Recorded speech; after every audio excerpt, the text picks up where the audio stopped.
नमस्कार, आप देख रहे हैं कशिश न्यूज और आपके साथ मैं हूं दीपक शर्मा। अभिषेक सिन्हा बंटी, अभिषेक कुमार बंटी, जो भी कहें, बांकीपुर से बीजेपी कैंडिडेट ने नॉमिनेशन फाइल कर दिया है। लेकिन चिंता की बात यह है कि वो चुनाव लड़ेंगे कैसे।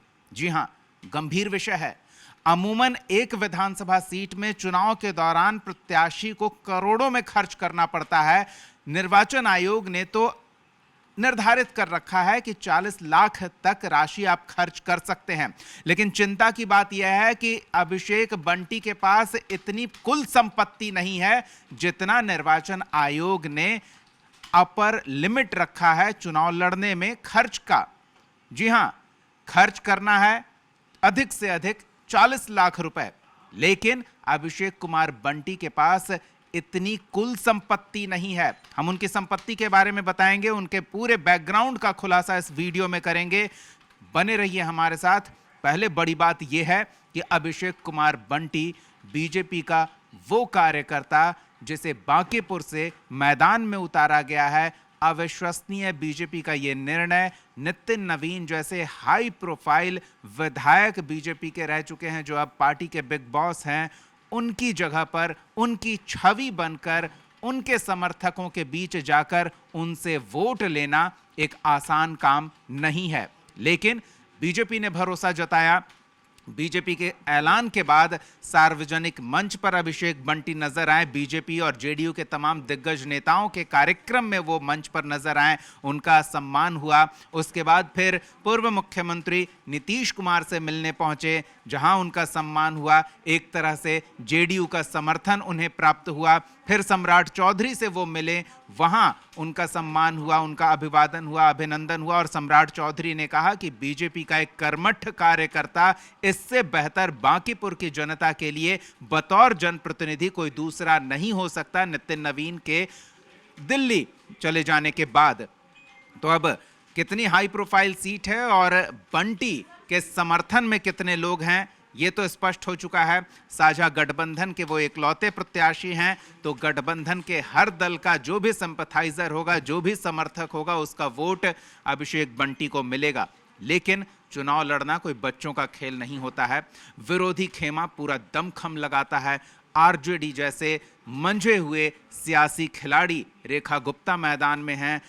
चुनावी गणित में गुणा भाग करके किसी की भी किस्मत पलट देने का दावा करने वाले जनसुराज के कैंडिडेट प्रशांत किशोर मैदान में हैं और पैसे की बाढ़ आने वाली है, ये सब जानते हैं। भले ही कागजों पर कुछ भी लिखा जाए, जुबानी कुछ भी कहा जाए, लेकिन पर्दे के पीछे चुनाव लड़ना बहुत खर्चीला होता है। और इसीलिए हम चिंता व्यक्त कर रहे हैं कि अभिषेक बंटी कैसे इतना खर्चीला चुनाव लड़ेंगे और कैसे जीतेंगे।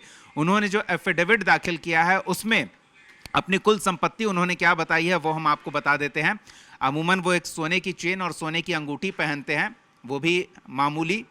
उसकी कीमत भी हम आपको बताते हैं, उन्होंने एफिडेविट में उसका जिक्र किया है। लेकिन उनकी कुल संपत्ति जो है वो नामांकन पत्र में जो उन्होंने दिखाया है वो है 19,60,216 रुपए मात्र।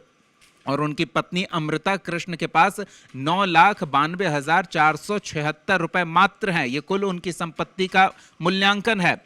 हालांकि अभिषेक पर 10 लाख रुपए का कर्ज है, इस बात का भी उन्होंने उल्लेख किया है।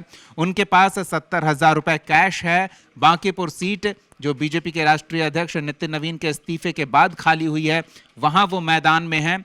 उनके पास 5 ग्राम सोने की चेन है, जिसकी कीमत करीब 66,000 रुपए है बाजार मूल्य। 6 ग्राम सोने की अंगूठी है, जिसकी कीमत करीब 80,000 रुपए के आसपास है। और उनके पास 2 गाड़ियां हैं, एक 4 पहिया वाहन है होंडा कार, और दूसरी हाल में खरीदी गई उनकी एक मोटरसाइकिल उनके पास है, जिससे वो क्षेत्र में घुमा करते हैं, जनता के बीच पहुंचा करते थे। जनसेवा के कार्य में नितिन नवीन के सहयोगी के तौर पर लोगों के बीच उनकी मौजूदगी रहती थी। तो ये उनके पास है। उनके पास क्या पैसा है वो आप समझ गए हैं। और पढ़े लिखे कितने हैं ये भी जरूरी है, लेकिन कुछ और गहने उनकी पत्नी के पास है, उसका उन्होंने एफिडेविट में उल्लेख किया है। उनकी पत्नी के पास 32 ग्राम सोने के जेवर हैं, जिसकी अनुमानित मूल्य करीब 4.25 लाख रुपए है। 400 ग्राम चांदी के जेवर हैं, जिसकी अनुमानित मूल्य करीब 1 लाख के आसपास है। और कुछ बीमा पॉलिसी है अभिषेक और उनकी पत्नी अमृता के नाम से, जिसमें उन्होंने बतौर निवेश उसे ले रखा है। कोई आपराधिक मामला दर्ज नहीं है, अभिषेक पर कोई आपराधिक मामला दर्ज नहीं है। ये बड़ी बात है क्योंकि ये एक बड़ा चुनावी मुद्दा, ये विरोधी खेमा, बीजेपी विरोधी खेमा बीजेपी के बड़े हाई प्रोफाइल चेहरों को लेकर बनाता रहा है। खासतौर पर प्रशांत किशोर कैंडिडेट के क्रिमिनल रिकॉर्ड को बहुत ही प्रचारित प्रसारित करते हैं और बीजेपी के बड़े नेताओं के क्रिमिनल रिकॉर्ड को भी वो प्रचारित करते हैं ताकि जनता में एक नेगेटिव इमेज बीजेपी कैंडिडेट का वो बना सकें। लेकिन इस बार अभिषेक बंटी के मामले में, जिसके मुकाबले में प्रशांत किशोर पहली बार चुनावी मैदान में उतर रहे हैं, वो क्रिमिनल रिकॉर्ड को चुनावी मुद्दा नहीं बना सकेंगे क्योंकि अभिषेक बंटी का कोई क्रिमिनल रिकॉर्ड नहीं है।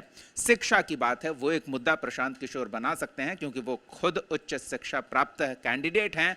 दूसरी ओर अभिषेक बंटी ने अपने एफिडेविट में बताया कि वो 10वीं पास हैं, उन्होंने 2000 में 10वीं की परीक्षा दी थी। इसके अलावा कोई उच्च शिक्षा की डिग्री उन्होंने नहीं ली है। उसके बाद वो राजनीति से जुड़ गए और उसके बाद सिलसिलेवार बीजेपी के साथ जुड़कर जनसेवा का कार्य करते हुए उन्होंने जिम्मेदारियां मिलती रही, वो उन जिम्मेदारियों का निर्वहन करते रहे। पहले एक मंडल की जिम्मेदारी मिली, उसमें उन्होंने अच्छा काम किया, तो फिर युवा संगठन की जिम्मेदारी दी गई, उसमें उन्होंने अच्छा काम किया। उसके बाद मुख्य संगठन में उन्हें दायित्व दिया गया, उसमें उन्होंने काम किया और उनके जनसेवा और उनके पार्टी के प्रति समर्पण से प्रभावित होकर संगठन ने उन्हें बांकीपुर सीट पर बतौर प्रत्याशी उतार दिया है। अभिषेक के परिवार वालों को आप देखकर, उनके घर को देखकर, जो एक कहा जाता है ना कि एक घर की छवि देखकर ही एहसास हो जाता है, दीवारें जो बोल उठती हैं कि घर में रहने वाले की हैसियत क्या है। तो अभिषेक बंटी की वो भावुक कर देने वाली तस्वीर देखकर, उनके घर की दीवारों को देखकर आप समझ सकते हैं कि बेहद ही साधारण परिवार से आने वाला व्यक्ति है, जो बीजेपी द्वारा टिकट दिए जाने पर उस खुशी को कैसे व्यक्त करे। आंसुओं के अलावा परिवार के किसी सदस्य को यह नहीं समझ में आ रहा है। तो जब भी कोई कैमरा उनके सामने होता है और अभिषेक बंटी से जुड़ा कोई सवाल होता है तो खुशी के आंसू परिवार के सदस्यों के आंखों से बह आते हैं। ये दर्शाता है कि कितना ग्राउंड टू अर्थ पूरा परिवार है और जनसेवा के प्रति उनकी समर्पण, उनकी पार्टी के प्रति निष्ठा उन्हें कैंडिडेट के रूप में योग्य उम्मीदवार बनाकर मैदान में उतार रही है। अब उनकी साख दांव पर है, सिर्फ उनकी ही नहीं, पार्टी की साख दांव पर है और इस निर्णय में नितिन नवीन का निर्णायक भूमिका रहा होगा, इससे कोई इनकार नहीं किया जा सकता। तो नितिन नवीन की छवि आखिरकार दांव पर है। देखना दिलचस्प होगा कि चुनाव का नतीजा क्या होता है। वैसे अभिषेक बंटी के बारे में अगर कुछ और जानकारी आपके पास है तो कमेंट सेक्शन में हमारे साथ साझा करें। इस जानकारी के बारे में आप क्या कहेंगे, जरूर बताएं। इस वीडियो में फिलहाल इतना ही। कशिश न्यूज़ को तमाम सोशल मीडिया प्लेटफॉर्म पर फॉलो करें, सब्सक्राइब करें, जुड़े रहें ताकि हर जानकारी से अपडेट रहें। बहुत बहुत धन्यवाद। नमस्कार।